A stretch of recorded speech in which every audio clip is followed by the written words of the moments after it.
have no idea where this will lead us, but I have a definite feeling it will be a place both wonderful and strange.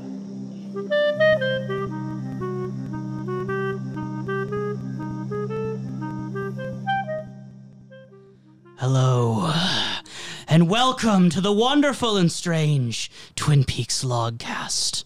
I'm Kalil, and with me today is the answer to my question. Hey, yo, this is the Unplugged Professor, and if you haven't noticed, our voices have changed a little bit. Ooh. Yes, we've actually got some better equipment.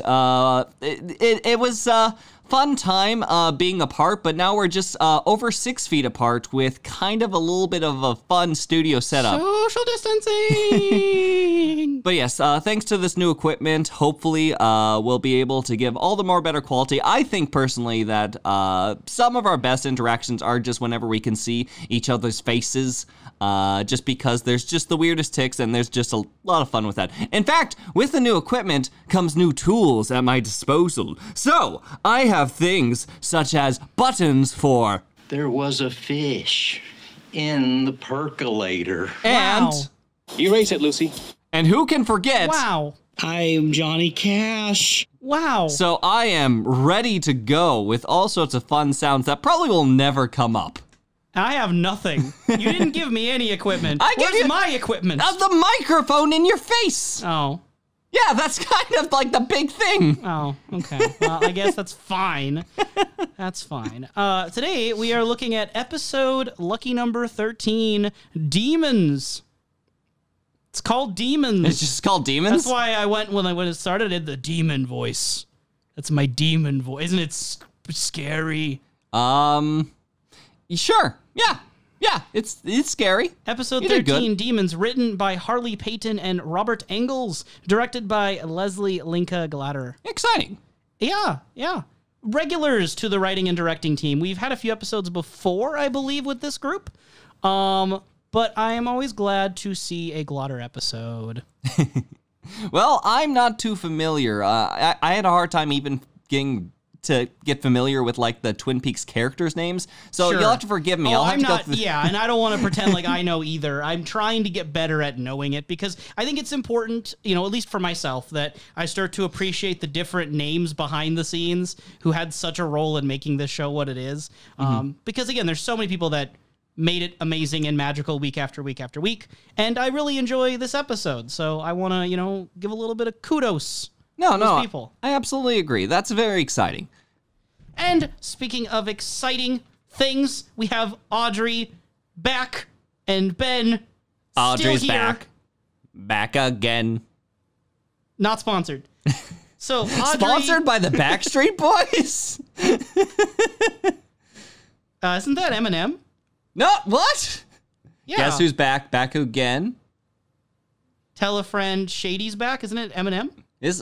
I don't Wait, think, you think either just of us knows the music. back because it's back again? It's Backstreet Boys. Do you have any evidence that it's Backstreet Boys, or just that the word "back" is in there? No, I just like being right in general. All right, listeners, please send us an email at snakeeyedreams@gmail.com telling us who wrote that song. Thank you. I'm pretty sure you're right, but yes, please go on. Okay, so again, back again is Audrey. She is escorted to the bookhouse by Cooper, Truman, and then some unknown bookhouse boy who has a face that we don't know. I prefer having a face myself, so yes. Yes. And she's lying on the bed, kind of muttering, kind of reminds me a lot of Ronette, like semi-consciously. Can you see me, Daddy? Can you catch me? She says she's sinking. She can't breathe. Yeah, that was something. Here's okay. We might have a couple of these little moments. Welcome back. Let's all just sit back, relax, enjoy our cherry pie and coffee, and sit in the Unplugged Professor's conspiracy corner over here. Do we have a theme for that? We should. We really should. So one of these days, we should get a theme for that. Okay. But yeah, inside of her little post-drug fun days, thanks to John Renault, she starts saying things like, Daddy, can you see me? Can you see me, Daddy? Can you catch me? Can you? His tongue is so heavy. The hand on my throat. It hurts me. Oh God, it hurts me. Black cold. I can't breathe. Help me. Please, help me. I'm sinking. I'm sinking. Now, at first, I was thinking to myself the first couple things, maybe there was just some actual, like, nice memories tied to Ben Horn with Audrey, like, sometime back in the past. But the latter lines got to me. Like, the only real person that I know, well, two people, but the one I feel strongest for whenever it comes towards, like, larger men pushing themselves onto someone, I think of myself thinking Laura Palmer. There's also the matter that black cold, I can't breathe, help me, please, help me, I'm sinking. I think of, like, the recent person that was found in the river, you know? You know, the one that was inside the little body bag? At the beginning of the series, the drowning person. Andrew Packard. Yes, Andrew Packard. No. Josie's late husband. No, if we were to, like, assume that somehow, like, the use of drugs is kind of strange in Twin Peaks already. And there is a lot of it. Mm-hmm. Is there some weird chance that, like, Josie felt a connection? Josie? Oh, sorry, not Josie. Is there like a chance that Audrey felt some strange connection with potentially Laura Palmer reaching with, like, drugs somehow? Because these descriptions fit far better for Laura Palmer than anything I've seen of Audrey. You know, this is actually probably as good a time as any to bring up that I feel like this episode in particular, I'm going to have to take on more of a side role of just being like, Professor, that's interesting. Professor, that's interesting. Because I don't want to accidentally say something that gives anything away or steer you in any direction. And I know every episode I try to balance that out, but this is one where I can see myself making an error of judgment that'll affect things. This makes me a little bit afraid because when you bring it right here, now it's making me start to think, like, maybe Audrey Horn is Laura Palmer. Well, I was going to bring it up at the beginning, but I was like, this is a good time to bring it up. I'll just say it now before I forget. Okay. So what I will say, because I don't want to argue for or against what you're saying, yes, is that if we think about the conditions that Audrey's been in this season so far, with the complete, state she's been in with the heroin, almost dying from heroin overdose, and with the involvement of Jean Reno, all I really will say is that consider if there are any other factors that could be causing her to say these things, or if you do believe that it's not something Audrey's experiencing, it's something Laura's experiencing. I just am saying that you could view it either way given the information we have. I have some other things to say, but that's going to be far towards the end of the podcast. Ooh, spicy. Because there's definitely controversial opinion here. Strange things with Laura Palmer. What? But, Audrey has an unknown understanding of Laura Palmer, so who knows what might pop up. She claimed from the very beginning of the show that she understands Laura better than anyone else. But and the last line is kind of the one that kind of is scratching at the back of my head, saying, like, you should know something more. Black cold, I can't breathe. So help me, please. Mm-hmm. Again, I don't want to say anything too much one way or another, just saying that you have to kind of decide for yourself what you believe Audrey's reasoning would be. Now, here was the point in which I was hoping that you just give me all the answers this episode, and then we just go forward with all the knowledge of Twin Peaks. My introduction aside, I do not necessarily have all the answers for you. Oh, no. I was lied. Also, just fun fact, in my notes, I accidentally wrote, because I was in a hurry, heroin had nearly died from a heroin overdose. Which would have been truly sad. Our favorite character in Twin Peaks. Heroin. Truly the heroine of the show. Personally, I'm more of a cocaine fan myself. Please, listeners, if there's ever a part of our podcast you would like to clip and... Oh, no, I did not say that. You did. The views of the professor do not reflect the views of Kalil when it comes to the usage of drugs that may or may not be illegal in your home country. Thank you very much.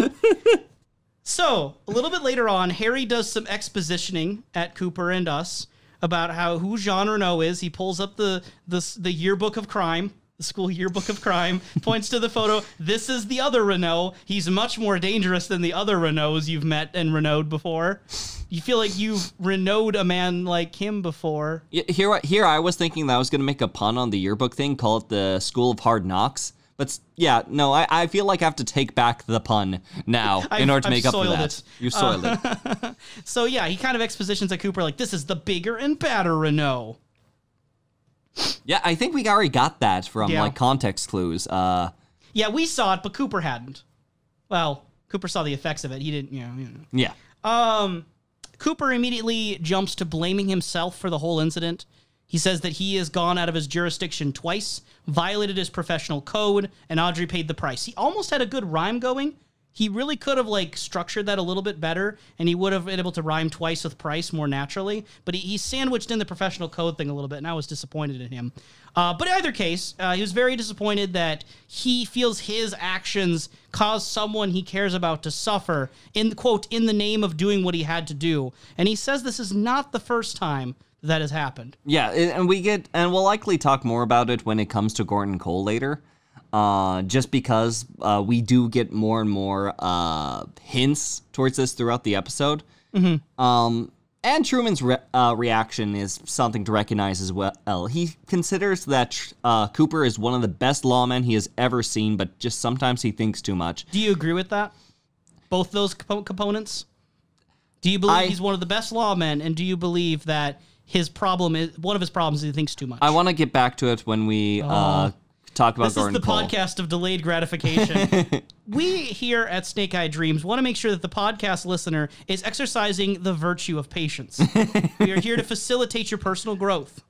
No, I think I think those perspectives are important with what happens later. It all builds. And I also think it's interesting, again, comparing yet again something that happened here to an earlier or later piece in the series. Cooper had told Audrey back when she was in his bed in the hotel that secrets are a dangerous thing, and he doesn't have any secrets. Yeah. Between Wyndham Earl and what he just said to Truman, I'm kind of scratching my head like, Cooper, what's your definition of secret? Because if you don't think this is a secret, what is a secret? And if you do think it's a secret, were you lying? Do you know you're lying? Were you not lying back then because the writers didn't know you were lying? Makes me curious. In truth, it just might be him feeling it's just not information that's privy to others. Like, this is not going to be helpful for anyone else. Yeah, it's not a secret, guys. It's just information I can't share publicly. That usually just doesn't come up. I'm sure that he will confide in Truman later with Wyndham Earl, seeing as potentially it's going to be a little bit dangerous. I mean, he was literally given a little bit of a letter, and it is likely going to be Cooper's move next. But, yeah. So, in that moment, though, Cooper's next move was to go report to Ben and kind of just inform him of what has happened. But during the entire time, Cooper is just like eyes burning into Ben's face skull. Yeah. Just staring him down, trying to scrutinize everything in Ben's face over how's Ben reacting to every piece of information. So he tells him that Blackie died, that Jean Renault killed her, that Jean escaped. He keeps giving information, just kind of staring at Ben, who's navigating through the whole thing. And I guess I wanted to know, Professor, what did you think of Ben's reactions in that moment to the stuff with Blackie, Jean, Audrey's near drug overdose, the hug, the thanking him? What did you think of Ben in this interaction? Everything Ben does is layered. There is nothing that's necessarily clear, and I do truly believe in a lie is at its strongest when truth is wrapped around it. I think he plays up a position of this intense amount of care, but also this amount of like trying to step away, if you will, keep his own distance, have other people get their hands dirty, that he is able to play up his persona all the more stronger. I think that Ben's probably got some things on his mind. I was hoping like Ben would get in contact or have any follow-ups with Hank, but I guess Hank just was inside of just more so a small note in the previously on Twin Peaks. This is the part of the show where I think they're almost kind of cycling in and out of people, where it's like, yeah, Hank's been used recently. We haven't had Bobby in a while. Let's put Bobby in there. We can get rid of Lucy for a few days. We'll just throw someone else behind the counter. But it's kind of important at this moment because Cooper came back with the suitcase and Audrey, and the big instruction for Hank was to do that thing, but minus the Cooper. So Yeah, it is an odd choice that he is not present in this one. You know, for all we know, the actor had prior like conflicts this week and couldn't be on the episode or something. it might. We never know the details here. It's less about that, and it's just more so like I was looking for a Ben reaction to Have this. a different actor play Hank and just show from behind the entire time. So it's just Ben talking to Hank, and it's just like someone doing a Hank impersonation. We don't even know if he can be face to face with Hank right now because literally, like Jean Reno had kind of a fun little position on him. That's true. So, and then we cut to presumably the morning because Cooper had told Benjamin Horne to, contact in the morning and we'll have you see her. So we then later see Ben go and see Audrey. So again, presumably the morning, and she is looking at him with just maximum suspicion, the most scrutiny, even more than Cooper's scrutiny. Yep. Whereas Cooper looked at him with a sense of like trying to understand and engage something, Audrey's looking with kind of already a judgment in her mind. She's not trying to figure out what is Ben Horne's deal. She knows what his deal is. She says, I saw so much. Yeah, honestly, it's this big, I don't even know how to describe it. It's a verbal battle that borders on Shakespeare, where it's trying to be subtle, but it is absolutely not being subtle. You see Cooper roll his eyes in the background as yeah. I mean, again, if anyone's a Shakespearean figure in this story, it's Benjamin Horne. He is Mr. Shakespeare. Oh yeah, and that's where Audrey gets it. But yeah, but you're right though, because as this scene is playing out, it's supposed to be, to all eyes, the touching reunion of a father and a daughter who's been missing. Yeah, and that is what it is, ostensibly. Yeah. But all the while, it's Audrey heavily implying, I know your involvement. I know what's going on. And there were such terrible people there, and I know all about it. And Ben here over-implying a sense of yeah, you know what? We're going to get you back home, relax, and we're going to talk about it. Sort things out. You and I, together. You and I. Just you and I. Thankfully, there is also the universal you, because Audrey does try to link Cooper in on this. Yeah. So she says that she no, actually, not really. She doesn't try to link Cooper in this. She tries to get out of her dad's sights, which, if you think about it, that she knows stuff about her dad, right? The worry in Ben's mind is if she goes with Cooper alone to the drive, if she's driven by Cooper home, what is she going to tell Cooper on the way there? Yeah. Because instead of Ben taking her home, she wants Cooper, and then Ben's the one who does the linking. We're all three. Let's all go together and make a trip out of it. Yeah, it starts with 3 chain links, and then Ben puts it all together, and it's a nice little bracelet by the end. Yes. Sure. And if this chaining is linking together people who have been apart for so long, we get another beautiful reunion when later in the episode, Ben and Leland are back together in the office, back to the daily grind, getting to know each other once again. Yeah. It's beautiful. I love seeing, 2 brilliant minds at work for the greater good of their community, striving to serve the people of Twin Peaks the best they can. Sure. If the people of Twin Peaks are Benjamin Horne, specifically serving Benjamin Horne the best that they can. Sure, but the thing is that, Ben talks his way to be familiar with Leland again, and it sounds like the usual Ben manipulation. Leland is frightening in the respects that he is Leland is okay. He's 110% okay. But he is the most impressive money handler that I've really seen in general in media. He is just distracted, just takes some fur off of a wool taxidermy. A what taxidermy? A taxidermy. Like a little wolf taxidermy. He takes a little bit of white fox. Fur. Oh, fox. No, wolves are big. Wolves are huge. Wolves are like big dogs. A white-furred animal. Yeah. He partakes on a little bit of fur, puts it in his little pocket. He's just distracted while, Ben just assesses him on the situation. And as soon as, he gets Leland's full attention, Leland has a full-course plan that can even get them just money on the way, just passively in general, and can store some money on the side just in case, things go awry. He just does that that, and it just makes me wonder. We've seen Leland in a personality of mourning. We haven't seen much of him outside of that. We haven't seen him as Ben's sideman in this. He might be as malicious as Ben and Jerry are. Sure. And that's the thing is that, this is episode 13. We've had 12 episodes of him through various stage of grief and mourning, very heightened emotions. But we haven't seen him back at work. Yeah, how knowledgeable is Leland in Ben's general dealings? I mean, in the end, later on, Josie says that apparently she has enough information to lock him for about 3 years. I think, again, without saying more than I can, if he represents Ben legally and knows as much as he does in this conversation, I think it's pretty clear that he's not unaware, right? He's within Ben's trust circle enough that Ben lets him know about the foreign interests with Tojamura, right? Yeah. So he's in enough of that inner circle to be aware of that matter. It doesn't seem like, at least in this conversation, Ben doesn't mention giving Tojamura's check to Josie, because that would have already happened, I believe, at this point in the episode. Yeah. So he's not saying that part of it. So Leland may or may not know about Josie, which would mean he may or may not know about the fire. Yeah. But he for sure knows about the intricacies of where the money's coming from officially. Yes. And it definitely shifts the perspective just looking at Leland, because you think of this sometimes oafish, just overall family man who seems to care a lot. You could say we're getting to know him. We are definitely getting to know him.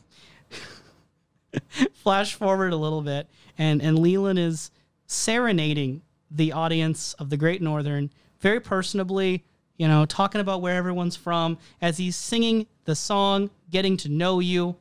And he's singing this while Benjamin Horne is also getting to know someone even closer, our dear friend as portrayed by the legendary Fumio, that's his first name, Mr. Tojamura.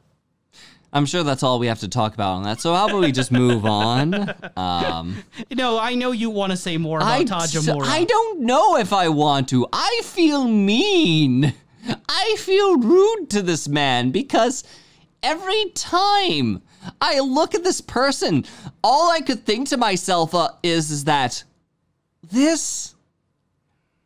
who programmed Tojamura? You got to be really careful, okay? His family was at Nagasaki.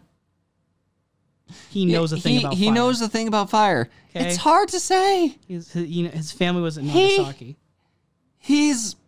I don't want to be mean. You. I don't want to be mean. He is a very shiny man, and he might be a nice man. Shiny? He's very shiny in the scene. I wasn't paying attention to that part, I guess. Yeah, the light literally just kind of very much reflects off of this man. As he's sitting down in this chair, and he has a very strange boxish Next figure. episode, he reenacts the cover art of Pink Floyd, where it's the Dark Side of the Moon. He's just a prism where rainbows are shooting out of every direction. Here's the thing. I don't want to cause any means of shame against anyone who might have similar figure to Tojamura. Instead of talking about just his appearance, what do you think of his character in this scene? It's always distracting because of the way he sounds. You can't even focus on it. It's hard. Well, because there was a little bit given here because Tojamura was getting upset that Ben has the $5 million check and Tojamura doesn't have anything yet, and Ben's trying to talk around it, and Tojamura's like, "You waste." I can't even do the voice. "You waste my time. We shall withdraw," and then spills the beans about Nagasaki, and Ben's just like, "Yeah, I'm sorry." Yeah, I don't even know how to react to that sort of phrase. It's just, I feel like anything that I try to approach with Tojamura. There is more that I want to say, but I will hold off again another time. Okay. Another time. We cut a little bit later. As far as it goes, Fumio. Overall, I hope the best for you. I do not mean to sound cruel to you. Me and Fumio down by the schoolyard. I think that's all I can really say. So, well, we're not done with him yet. I'm sorry to announce this. Oh, no. We see him later sitting next to Pete Martell, who just keeps wanting to make small talk with him about musicals. Yeah. And Fiddler on the Roof, how it made him weep like a baby. And Tojamura just turns around, "I find the adherence to fantasy troubling and unreasonable." And Pete's just like, "You're not around here, are you?" That's it. Tojamura sounds like a soft-spoken Batman. What? Like, Was you that know what this. I was going for? You know, like the Dark Knight, it sounds deep like this. Tojamura sounds a bit like this. Yeah. Yeah. And Batman's cool. Tojamura's cool. Fumio, cool. I am a visitor. And then, Pete, can I buy you a sake? Like, or a nice cold milk? The two drinks that you buy this vaguely Asian, vaguely human being in front of you. No. Give me a moment on this. Yeah. Because, no, it straight up sounds like... No, I am confident. This is a person making a voice. Okay. This is not someone making an accent. I feel less bad now. I am very certain this is... This is actually the advantage of us doing the podcast in person is I can see the anguish. I can see the struggles. And I can't say anything. This is... Who is Tojamura? And there's also this strange, like yes, Pete is trying to make like this little kinship conversation after he like snaps and says, yes, the king and I, speaking about the performance, and he starts trying to talk about Fiddler on the Roof here and there, but Tojamura is just trying to wave it off, if you will. There's this like strange sense, like I'm getting almost like, I don't know what kind of connection, but it looks like either a connection is trying to be forced or there's something about Tojamura that seems to be linking in Pete. I guess I don't know that much about Pete and his company other than it's like Josie. The secret diary of Pete Martell. Tell all. I mean, in the end, like, at this point, I don't know what the next scene will. Maybe there'll be an interesting scene in which we're gonna see some more Pete / Tojamura shipping, if you will. I'll be writing my fan fiction as we speak. Well, speaking of shipping, we're about to ship Josie out of the country. Yeah. Are you excited? Do you hate Josie? Are you glad to get rid of her? I am very... Here's the thing. Like, I don't dislike Josie. I like the ideas of her story. I'm just very indifferent to the character at a moment. That's the problem. You have a situation where a character is so unclear in their morals and their background that you're left kind of not really sure what to feel. It reminds me of... I dabble a little bit in, like, WWE and professional wrestling, and if you're a more avid fan out there, correct me if I'm just wrong on this. But like, there's certain wrestlers who move between face and heel, the good guy and bad guy, so often that you're kind of just like left like, wait, am I supposed to root for him or boo him right now? And like the Big Show, I think he's flipped like 30 times over his career. So it's like, how do you look at someone like that? Like, do I cheer? Do I boo? And you're kind of just like, I don't know. Which is why like in wrestling, there's not a lot of people who are in the middle. You usually are either a face or a heel because the audience has got to know how to react to you. And Josie's one of those characters who I don't think we're consistently given an idea of how to react to her. Honestly, the most interesting portions have been her and Hank. Even with her and quote unquote Jonathan, I don't know. Do we refer to him as Jonathan? I don't think we've been given another name more official. Okay, gotcha. So between her and Jonathan, even with this little bit of tension, I did not get nearly as much excitement on the character or get as much feeling from Josie as I did when Hank sort of busts in, which is interesting because we already know unless Hank faked it, the power level of Jonathan is much higher. Yeah. So. Well, he's certainly commanding with Josie. It's just, I guess it depends on what you mean. So yeah, we see in this episode, Jonathan has almost complete direct control of Josie.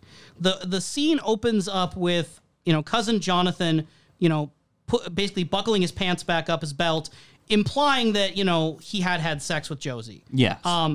Which Josie does not seem happy about that. Based on Josie's reaction, it may or may not be sexual assault. Yes. Because the first thing she says in that scene is, please go.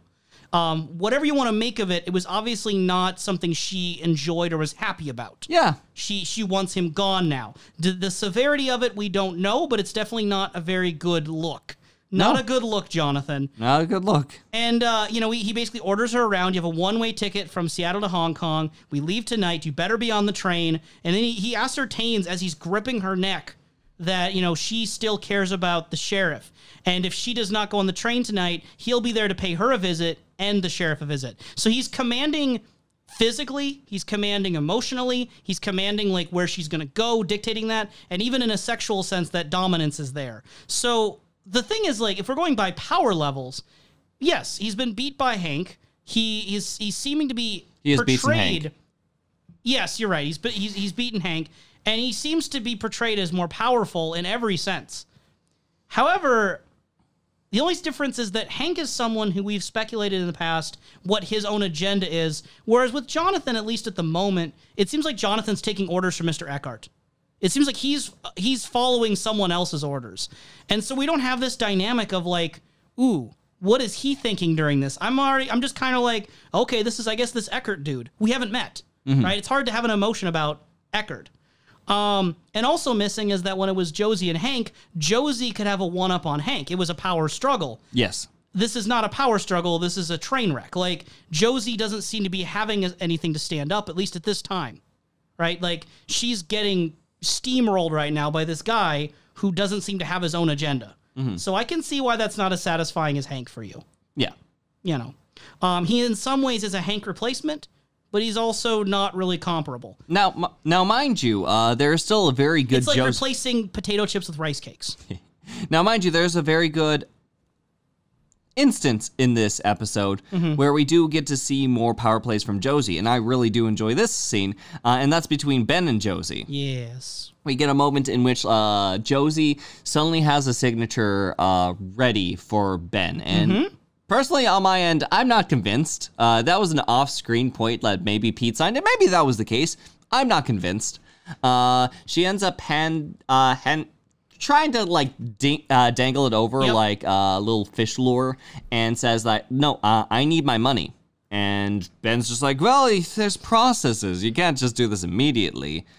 I'm not really... with her quicksilver mind, he compliments her. She's a quicksilver mind. Surely you understand the complicated position. You know, everything's fluid. You know, I can't summon cash reserves. I just simply don't have. Yeah, and then Josie just puts her foot down, and then Ben just kind of gets a hint that's saying like, you're in a hurry, aren't you? He senses that she's under pressure, and he decides to eventually, after back and forth, threaten her. Yes. Right? That this key he's holding will unlock his own personal hotel safe that has a fascinating dossier on her and her late husband, Andrew's little boat that went boom. And he says, believe me when I say that I will bury you. And meanwhile, she kind of holds up her own personal key saying like, well, it'll be a shame if they end up finding this little key that leads to a safety deposit box in a different city with enough information to lock you away for 3 lifetimes. Wouldn't it be great if then Tojamura's head just popped up in between the two of them? And I have another check. In this remote control. Turns on a TV that activates a pulley system, which will then create what are those devices called? Where like Rube Goldberg machine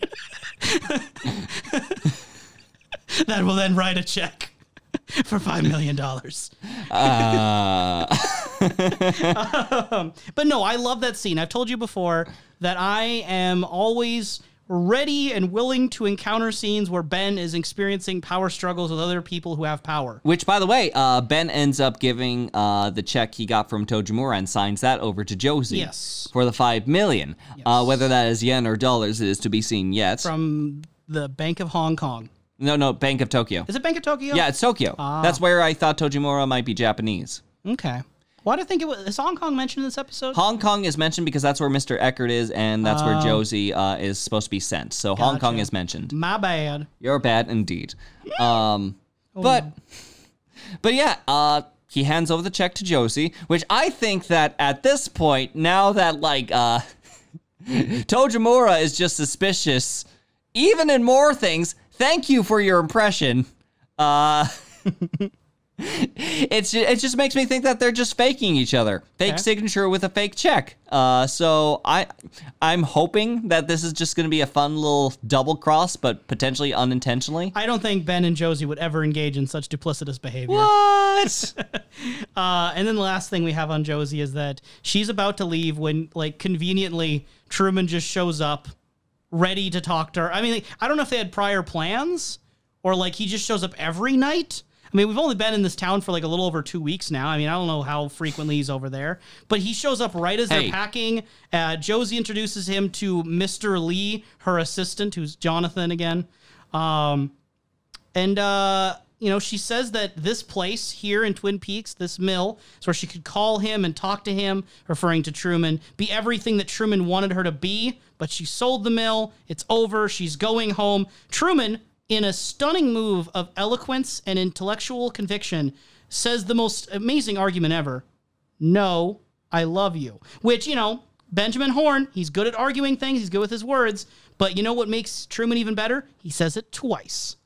But the thing is that Josie still makes it outside the door. She does stop each time he says it. So maybe if he said it the third time, it's like the swiper no swiping, in which she does finally stop with the third time. But it was too late by the end, so she got away. All joking aside, I think there is something very nice in the fact that, we've seen Josie interact with 3 men in this episode in a back and forth kind of manner, and they're all very different experiences. Mm-hmm. Because with Jonathan / Mr. Lee, we have this sort of confrontational dominance where she is trying to get out of the boot, the heel that is crushing her.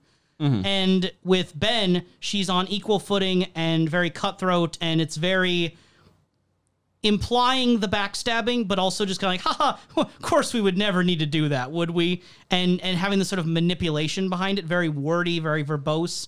And then with Truman, these very sentimental, soft-spoken mannerisms where Truman's argument doesn't need to be this giant speech like Ben. It doesn't need to be a threat like Jonathan. It's just repeating that he loves her.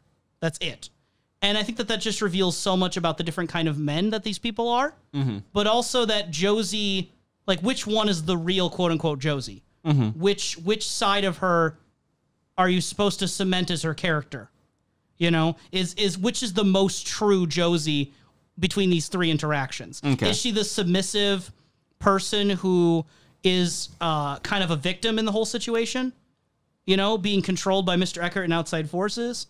Is she a cunning intellectual who is Mr. Horne's equal? Or is she a sentimental, romantic person who just wants to be with the person she loves? Honestly, I don't see that how these would have to be individual, like all exclusive. And that's why she's a face and a heel, and why we're kind of just I don't know how to feel. But that also makes her one of the more dynamic characters in the show right now. Okay. I don't know if you would agree the next character is as dynamic. Maybe or maybe not. Harold Smith. He's dynamic in certain ways. Expand. Well, he's dynamic in his presence. He definitely gives off a rather bit of a boom in this episode.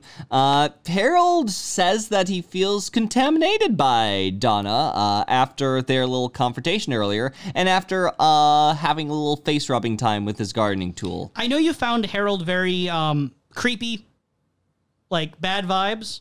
Are you still getting that? What's your main feeling on Harold right now? Harold scraped his face with a gardening tool at an interaction that he felt betrayed with, which I don't think that is a common reaction. No, he's an uncommon person.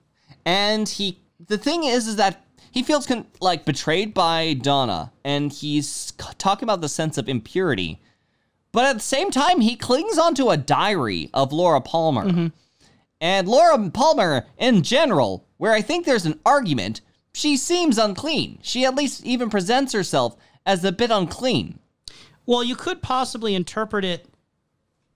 Let me portray it 2 different ways for you. Again, playing the field here, and this is I don't want to say too much of what I think. You can view it in the side that it is a double standard, that he's holding onto this diary of Laura Palmer, and Laura Palmer representing a deeper contamination and a deeper kind of sense of, do you trust this person than Donna ever has. And that for Harold to come so aggressively at them, and even though it's violence upon himself, still to do that act of violence, are we sure that he himself is as pure as he thinks he is? Or has he already been contaminated in some sense? The flip side of it, though, that I'll offer is when he says to Donna that she's just like all the others. She lies and betrays and laughs about it. Could all the others refer to Laura too? I mean, it potentially. It's just the fact that he is willing to be more aggressive and angry outright whenever it comes to someone like Donna, while he seems maybe a little melancholic, maybe a little bit distant whenever like Laura Palmer comes up to the subject. I find that to be interesting. But at the same time, I'm not even convinced that Harold necessarily thinks he's pure.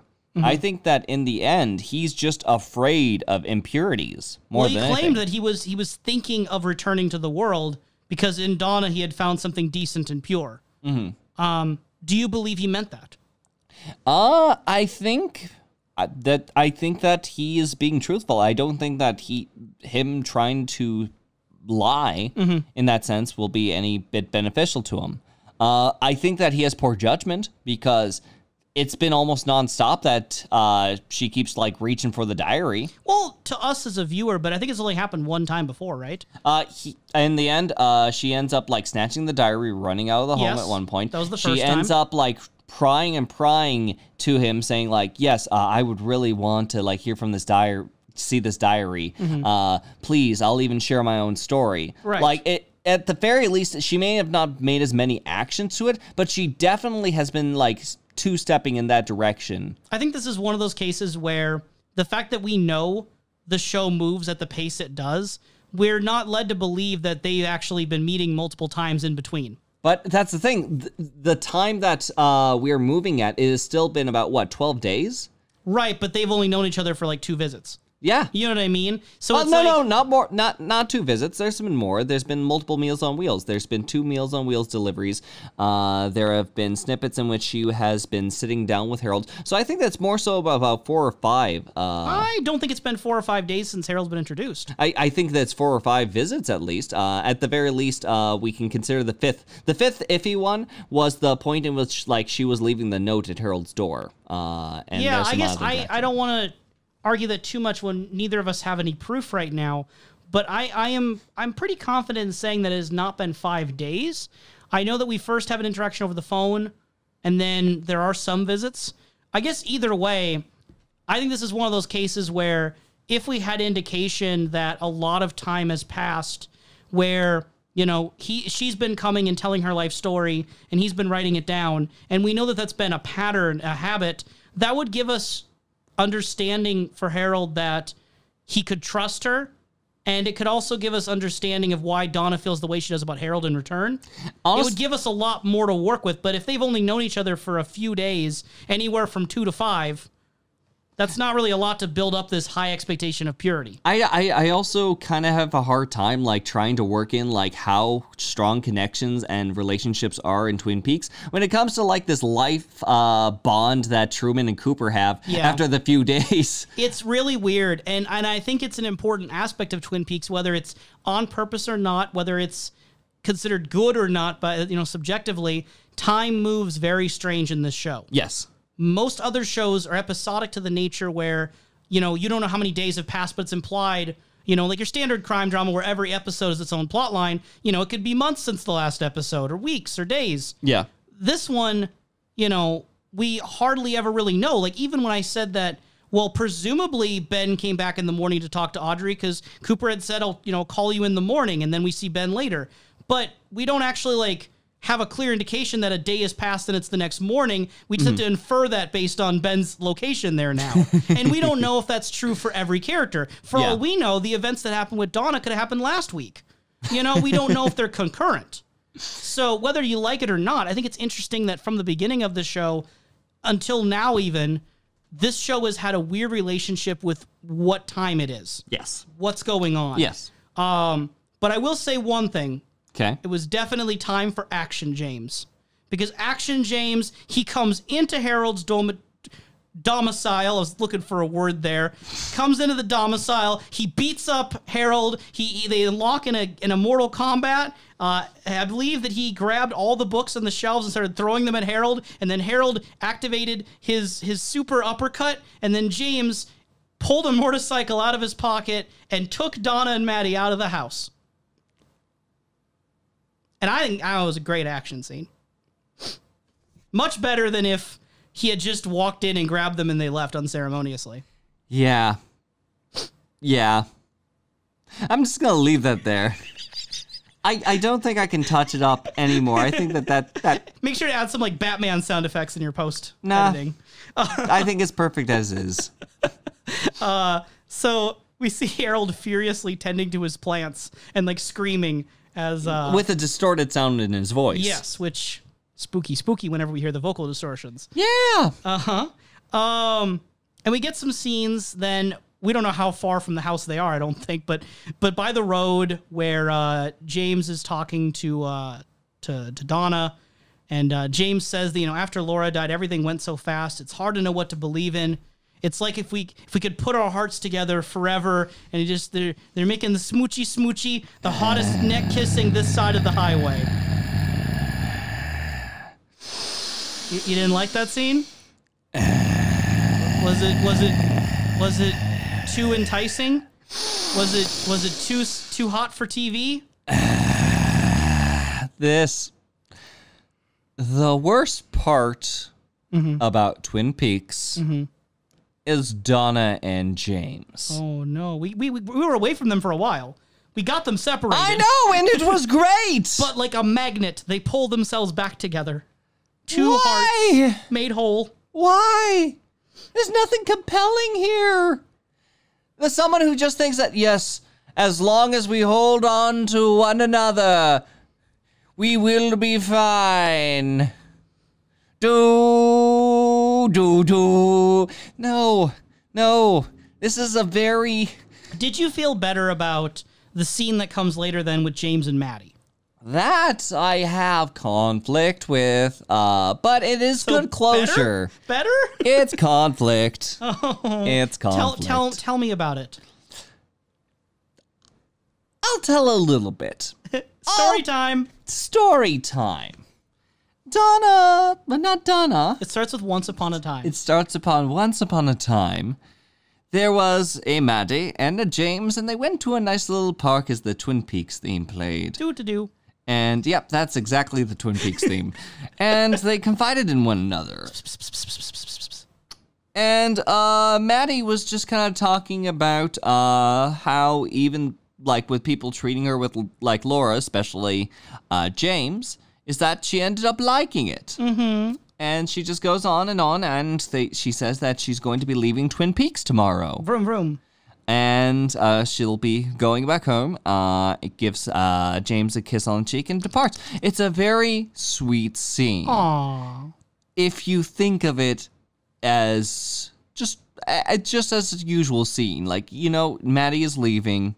This Vroom, is vroom. closure for James. Aww. I have a complicated relationship with Maddie as far as What thoughts. she is. We have to address this. Like Maddie states that she remembers her time with Laura and that she could hear Laura's thoughts. Mm-hmm. Like, we could take that as metaphorical. I'm not typical going cousin to. relationship. Am I right? Yeah. Hashtag cousins. Hashtag cousins. And Maddie got the chance to be Laura, and for a while, she got to be someone different. But for now, she is just herself again. I'm going to repeat that.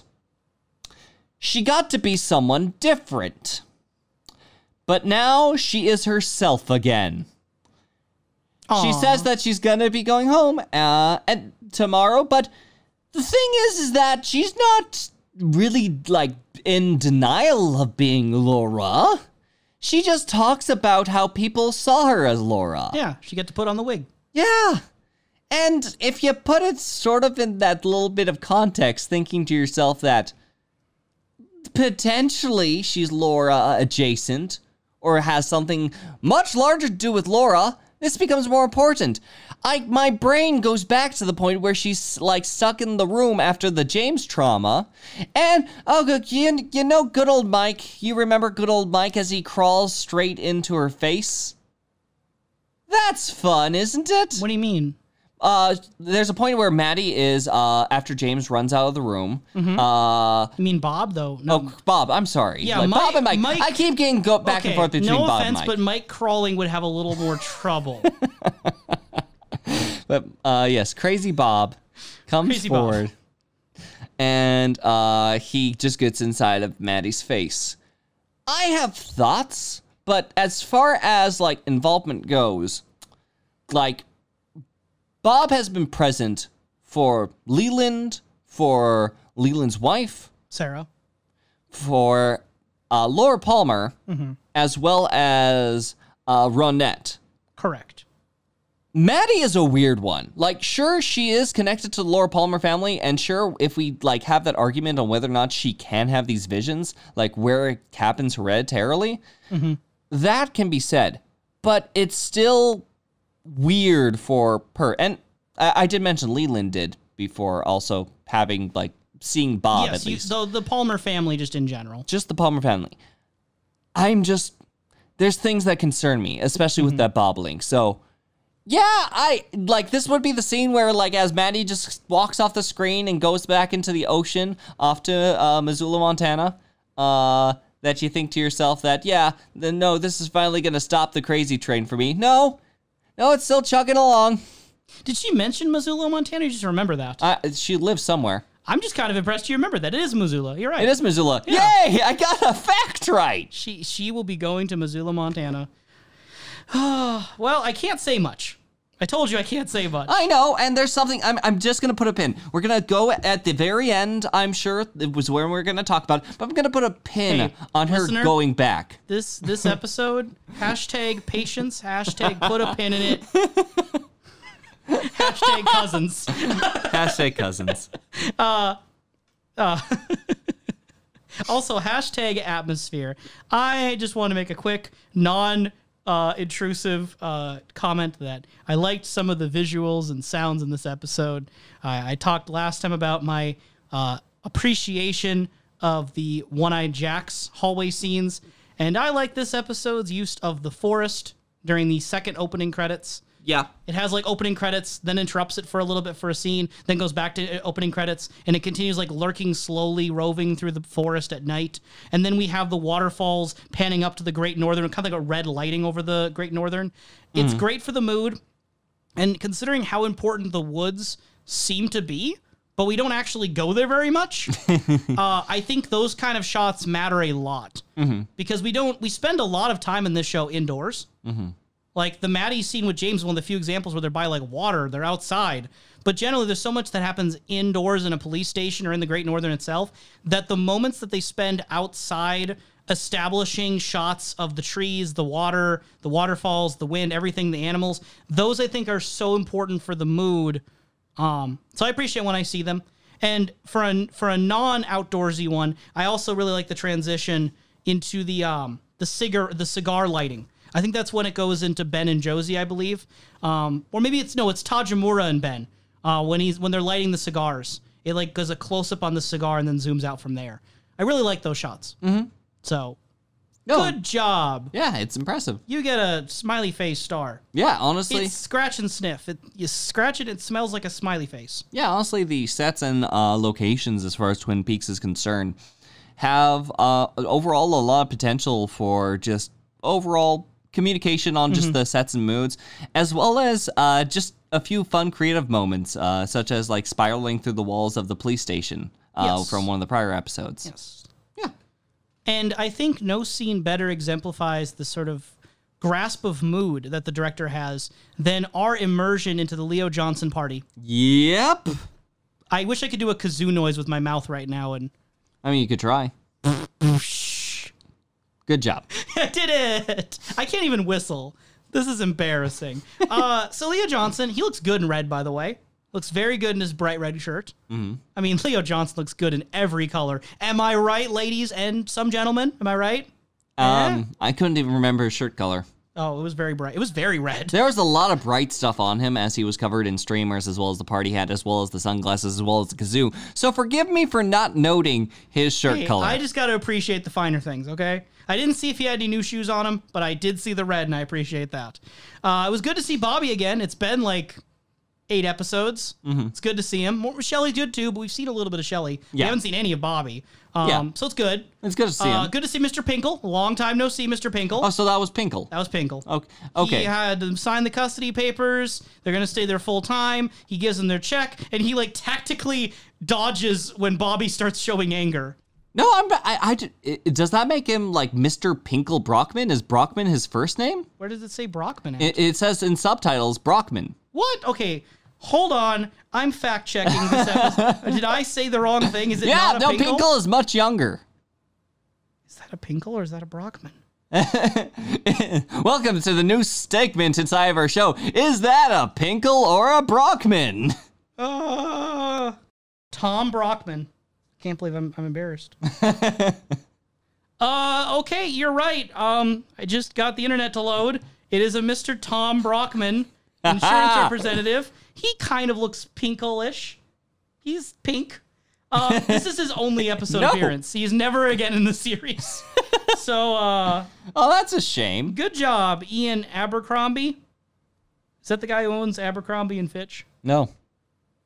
Oh, anyway, so not Pinkle tactically dodges Bobby when Bobby starts showing signs of anger because what he thought was going to be a $5,000 a month check is $700 a month. And the thing is that he does give off some Pinkle vibes towards the end. Like at first he's very like kindly and he's just like saying like, oh, you know what? You guys are the best. You guys are doing so much for good old Leo, staying home and doing this. Honestly, at-home care, it's truly a miracle. This is great. And they're like, wait a second.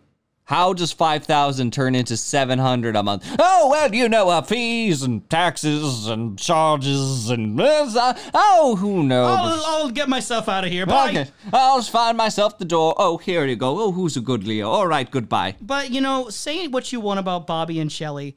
I think one thing we can say with confidence is that they deeply care about Leo Johnson. And their dedication to Shelley's husband is so beautiful that they throw him a party. Mm-hmm. Where he is the star. He is certainly a star. He is a shooting star burning up in the atmosphere in a flaming ball of gas, hurling its way, face planting into a cake. There's details in between. So Shelley and Bobby have clearly been drinking. Bobby's wearing the cone birthday hats over his ears. Shelley's like repeating everything like Bobby says every other few words. Yeah. As they make out on the table in front of Leo Johnson. Yeah, they're just really getting amped up. They're just getting out all their dirty laundry, just saying like, you know what, Leo, you're such a genius. Putting soap into socks just to keep the injuries internal. And you know what, you're also a murderer. You know what, Leo Johnson, you're such a cool guy. You're a class act. Don't let anybody ever tell you don't know how to treat a woman, buddy. Yep. And they begin to have a fun time making out in front of his body. Which, by the way, like, even intoxicated, just in general, like, I can't find this to be comfortable. I mean, they have the smell of hot box pizza wafting in the air next to them because, they're making out next to the pizza box. Yep. But the really attentive Twin Peaks viewers know hot box pizza. But yeah, at the moment, amongst like this bit of passion that they're having in front of Leo, Shelley looks at Leo and she swears that Leo looks back at her. Like you see inside of it, like Leo's head turned towards her direction.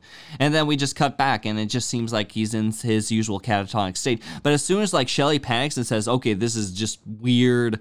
I swear I saw him move. Bobby complies. Like as soon as he hears that, he believes Shelley, it seems, and he is subservient mode again when it comes to good old Leo. He even says, like, you know what, we took it too far, I'm sorry, you know what, we got you a cake. Here you go, bud. I'll get things ready. And just, like, pats him on the shoulder and unintentionally flies his face into a cake. And again, Shelley looks upset about that at first, but then Bobby's like, well, thank goodness we didn't light the candles. Then you could see the smile crack through. And, big props to the actors here, all three of them, because being catatonic in a chair and letting this all happen to you and not reacting at all, good job for Eric DeRay, Leo's actor. Unless, like, there's a secret in which, like, there's, like, 12 takes with 12 cakes. Even if there are, they got this take, and it's good. Yeah. No, they did a great job. Now, here's the thing I have to say to that, is that Leo Johnson pulls off this horror movie monster version of him way better than I've ever seen of his prior performances. He has this very, like, I would say almost 80s movie villain vibe of just like this antagonistic, just furious force. Oh yeah, some Michael Myers kind of energy going here. But now it is Michael Myers. Yes. Because, or maybe even Jason Voorhees, whoever's as your insert silent killer, as like his head sort of turns through, like legitimately, it did give me chills. This is horrifying, and just having the scenario in which a Leo Johnson might have a sense of sentience that he is holding back.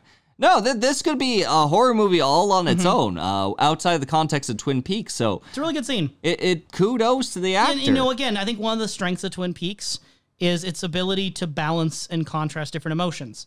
That we have one of the silliest and most absurd scenes, you know, where Bobby's literally saying, you know, Doc Hayward said we should give him familiar stimulus, so I figured kazoos.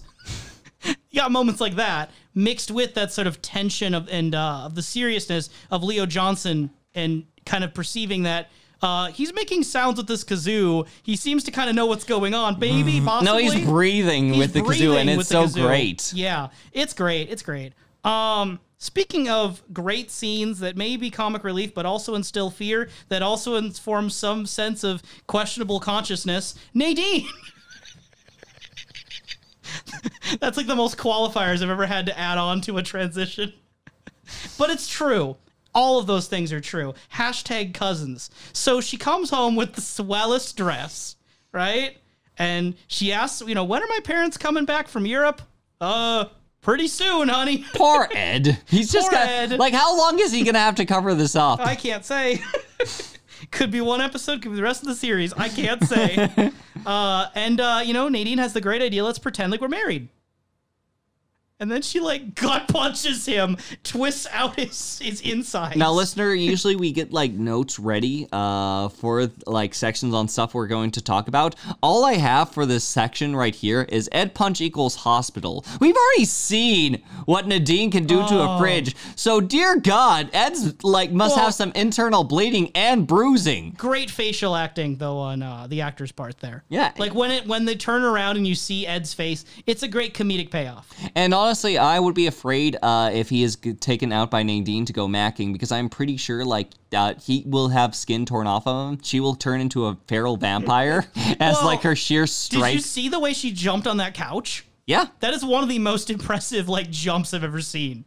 Just the way she lands on that couch has always mesmerized me. It's so great.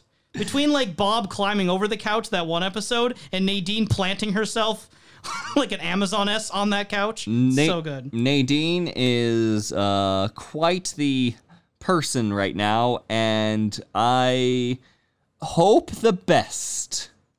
And speaking of hoping his best, director David Lynch shows up on the set of Twin Peaks as Gordon Cole for the first time. Yes. We've heard the voice. Yes, and we get to hear it quite loudly throughout this episode. What? What?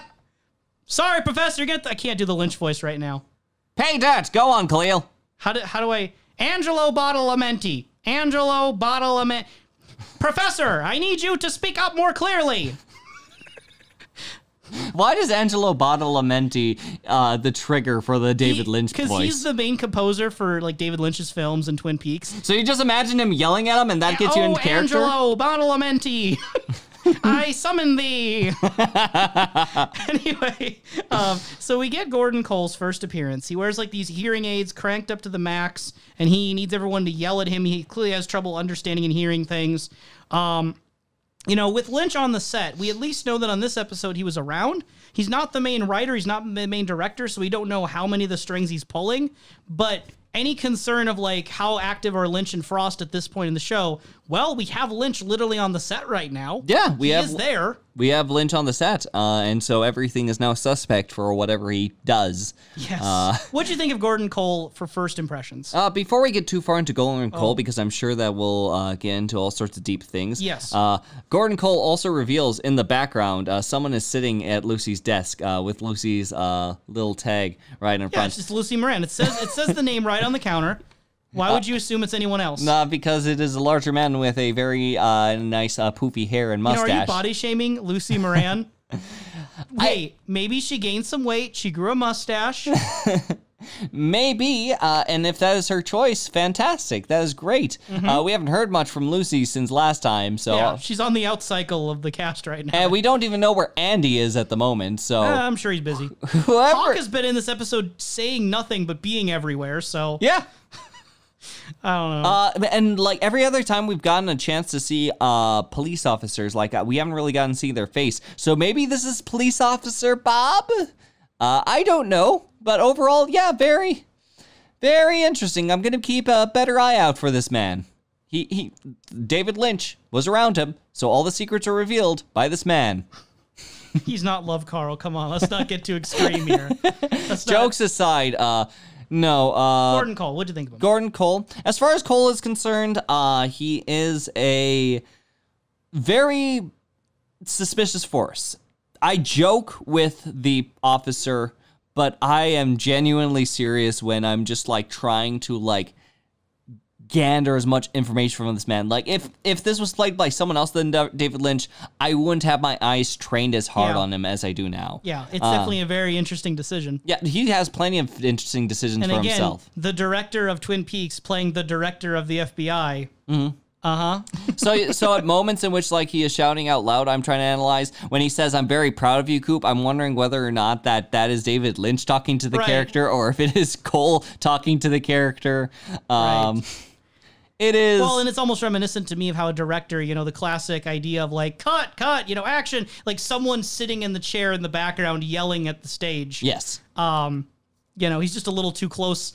I like the idea, at least in my head, whether intentional or not, that if you were to take the director who's yelling instructions from afar and just push him onto the set, but he doesn't change his volume, that's what Gordon Cole is. He's the director yelling instructions, but he's not toning it down because he's next to them. And Gordon Cole tends to have a very straightforward sense of personality that... it's very reflective off of Cooper. I think that they have a general vibe with one another, except Gordon Cole has more experience being the director. Sure. Now, this is also pulling back with the overall Truman and Cooper ideas that we've gotten earlier. Coop and Truman have this point which, with their bit in conversation, Cooper is very uneasy by the end of it. And but Truman has a very, very much confidence in Cooper. By the end of this episode, there's a point in which Gordon Cole is being very encouraging to trying to get Mr. Gerard to have to get past his medicine and get to see beyond the other side. He does not want to take his medication. And Cooper is also pushing for it because he feels that this is best for his thoughts. And you could even argue that he's not even overthinking it in this respect. He's going with it. But Truman seems very much against it in that moment. Give the man his medication. Give the man his medication. And that meanwhile, Gordon Cole and Cooper are just saying, no, we got to get further past this. Truman even walks aside, if you will, when this happens. So if I'm wondering how much Gordon Cole and Truman are going to give push and pull to Cooper. I'm excited to see that dynamic. Which one's the angel and which one's the devil on the shoulder? Yes. But they can be whatever they want to be. But regardless, I can see that Truman and Cooper's relationships are definitely going to be pushed, if not for this Gordon Cole figure. Sure.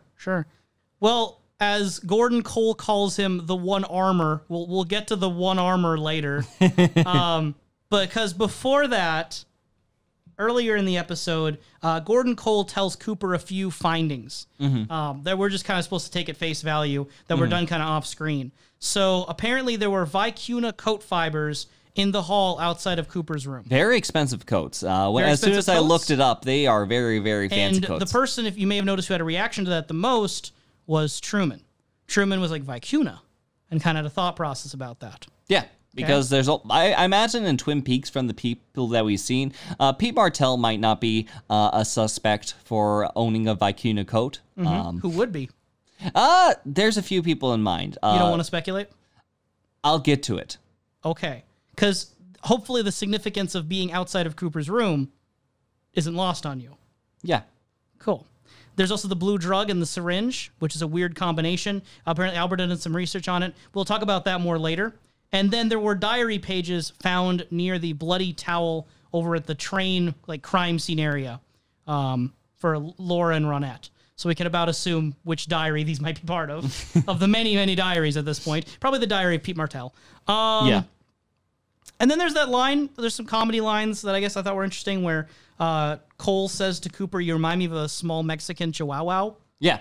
For this mysterious figure that you're not sure if you trust yet, why do you think he calls Cooper a Mexican chihuahua? I just assumed it was code for something, just like a sense of like, we need to talk. So so you just think it means we need to talk? It's something along the lines of that, because Cooper does bring it up again. And it's like, now tell me more about this Mexican chihuahua, and he continues on a different subject. Right. So maybe it was like some sort of code that deals with something of immediate import and very personal. In that conversation go to the idea that Cooper doesn't look well. Yeah. So the small Mexican chihuahua could be like, you look under the weather kind of idea. You look like a shaky puppy. You look like a shaky puppy. You know, you have bags under your eyes. You might want to rest more. And he says that, I'm thinking you might be in over your head again.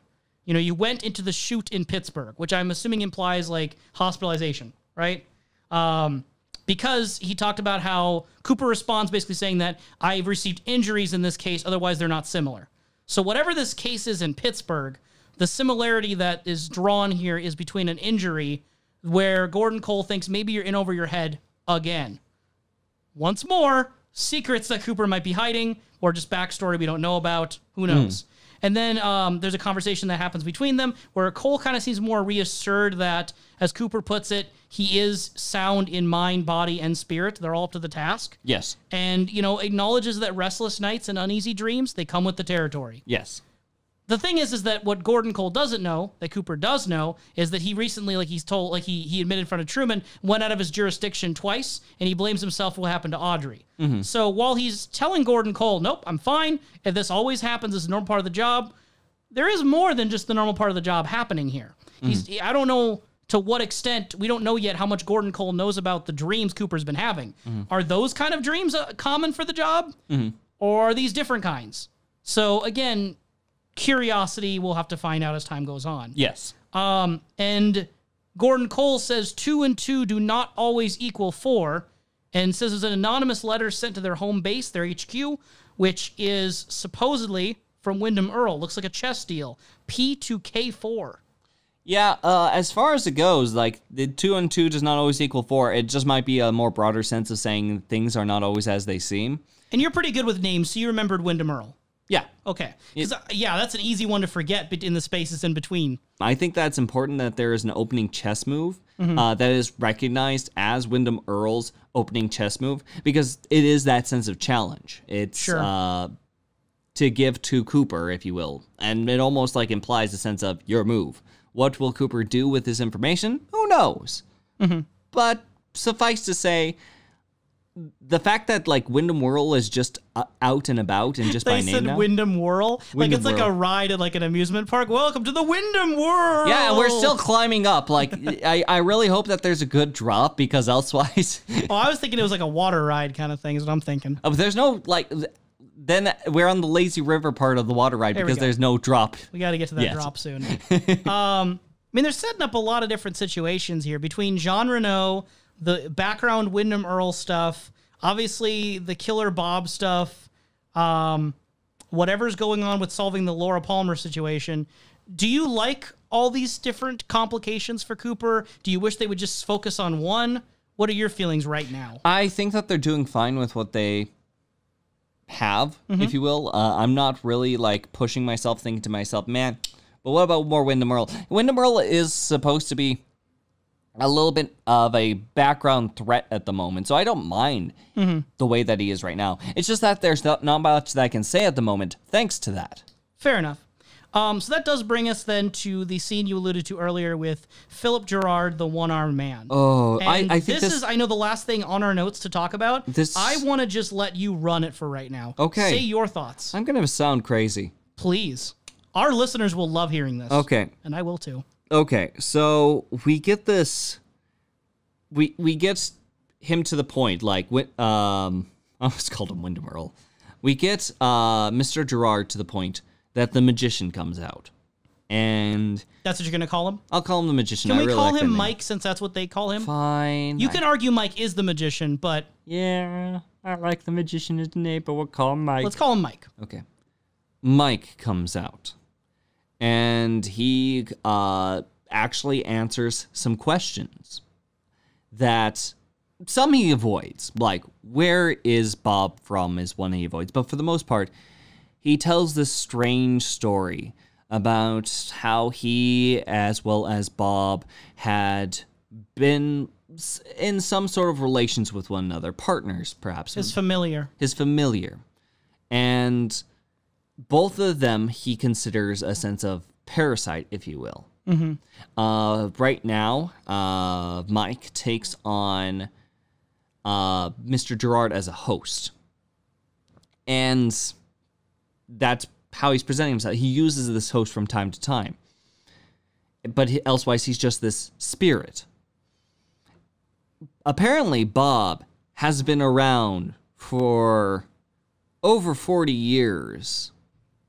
And if we are to consider Mr. Gerard with how he is, that means that there might be someone who could be considered a primary host.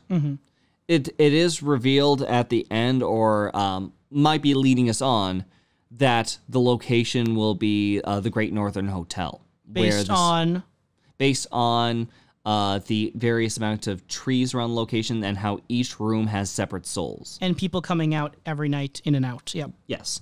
I don't know if there's anything more equivalent to that at this moment. And it's Cooper that's the one who says the Great Northern. Yes. That's his conclusion. That's his conclusion.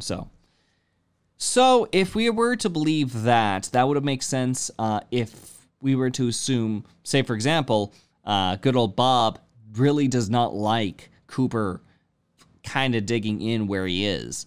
And if someone were to be taken control of, if you will, act as a host body, it'd probably be Bob coming in to strike at Cooper. Now, whoever holds on to Bob is in question. That's, again, my current thought, who shot Cooper is Bob. But holding on to someone there. And it's also noted that it is just the person is at the Great Northern. I don't think it's anyone who lives there. I don't think it's the milkman. Okay. There is strong leanings, if you consider, like, the Vicuna coat, a very expensive coat. Like, you could consider Benjamin Horn. He's someone who is very present at the Great Northern Hotel. He can be there for about 40 years. That can be fitting. I want to propose someone that's going to be a little bit left field on my end. Okay. And that's going to be Leland. Okay. Leland already is very financially savvy, and to say that he might be paid well for his services, especially understanding finances and potentially understanding he might get screwed over at times, he could be someone who could afford something such as a Vicuna coat, especially with how much money runs around Leland. He is someone that is connected towards the Palmer household and has seen Bob before. He is one of the people who is viewed. And as Crazy Mike, well, I don't know how Crazy Mike is. Mike is just, they haven't said Crazy Mike, so I wouldn't call him that. Everyone's crazy. If they call him that, Yeah. then sure. No one's really called him Crazy Bob, Crazy Bob. That's no, my it's Killer thing. Bob. You just call him Crazy. I call him Crazy Bob. I like crazy. He could be sane. But yes. Apparently there are those who are gifted who can see Bob. But there's also the damned.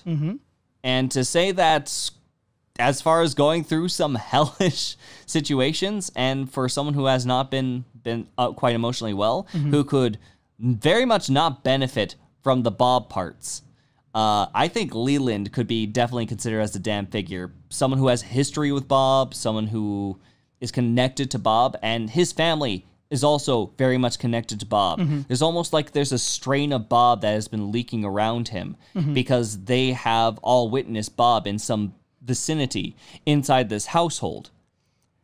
So yes, my strongest belief is currently Bob has a host, and that host is currently Leland, just from the association. Now, it also makes me wonder, how far does Bob go? Like, we know that Mr. Gerard is a host to Mike. But that doesn't necessarily say that he can be the only host. Who's to say that there might not be either small inklings, like I mentioned, a strain, a lineage, a way that there can just be an influence that leaks out into other people, or he could jump into other people. I don't know how far this parasitic way goes. But if we were to consider the craziness that is everything going on with Cousin Maddie and her influences with Crazy Bob, if we are to assume that, yes, Laura Palmer is Cousin Maddie, and Maddie's going away, if, like, the influence of Bob, like, doing whatever he did to Ronette and Laura Palmer is to be concerned, if Bob finds a way out of Twin Peaks this way, oh boy! Okay. So these are my current thoughts. So you, just to make sure I understood that last part, you believe that Bob, who you are arguing may have in the past or currently been using Leland as a host? Yes. You believe it's going to try to pass into Maddie and leave to Missoula, Montana? Potentially, yes. Or wherever Maddie ends up going. She says Missoula, but if Bob's in control... Either Bob in whole or Bob in partial. I do not know if Bob is a presence that can only exist in one space. Bob is already just a strange entity in general. So how he may behave and how he may plan and everything that's happened with Laura Palmer, there's something that I feel like I'm missing here. But already, again, when I say it, it's strange. This is good. It's good? I cannot comment on anything. So I cannot tell you how right or wrong you are about any particular element. Well, as we all know, I'm right on absolutely everything. Every prediction I've made has never had a falsehood. So what I will observe that I thought was interesting that doesn't spoil anything is that when Philip Gerard was being spoken through with Mike, and he mentions that, Bob's origins, where Bob comes from, that can't be said, right? I thought it was interesting that the actor looks kind of to his left, very purposefully, it seems like, and then it cuts from him looking to his left as he says those words, and it cuts to the people on his left, which are Truman, but then I think more accurately to where he's looking, Gordon Cole. So I think it's interesting that whatever conclusions we draw from it, I just thought it was interesting that I hadn't noticed in prior viewings that when Philip Gerard says, Cooper asks, where does Bob come from? Philip Gerard says, that I can't say. And he turns and looks directly, I believe, at Gordon Cole. I think that's really interesting. Look straight at the director saying, look, I can't say anything. Again, the meta element is the director's looking at me. He doesn't want me to reveal the secret. And thus the secret police officer also in the background before is also a reveal that there is some deeper secret David Lynch is hiding. Maybe that man is actually Bob. I cannot reveal things. I am being put in a hard situation. Is there anything you want me to comment on or answer, or should we just let your thoughts linger as they are? I think that it's best to linger and just leave off of the fact that I think of Goofball Leland as the biggest threat in Twin Peaks right now. I mean, if you're Jacques Renault, he probably is, right? Interesting thoughts. Then I guess I'll just transition directly into the last question. As I always ask every episode, who killed Laura Palmer? The strain, the drug known as Bob. Okay. The Bob drug. Well then, listeners, I would love to hear your commentary and feedback. Any thoughts, questions, or concerns on this podcast, Twin Peaks, the professor's correct theories? Send us your way. I will try to screen them before his eyes can be spoiled of anything. Every single prediction I've made of who killed Laura Palmer is also correct. Our email is snakeeyedreams@gmail.com. Our Twitter handle is @snakeeyedreams, numeral 1, the number 1. We look forward to hearing from you. Stay safe, everyone. We'll see you in Missoula, Montana.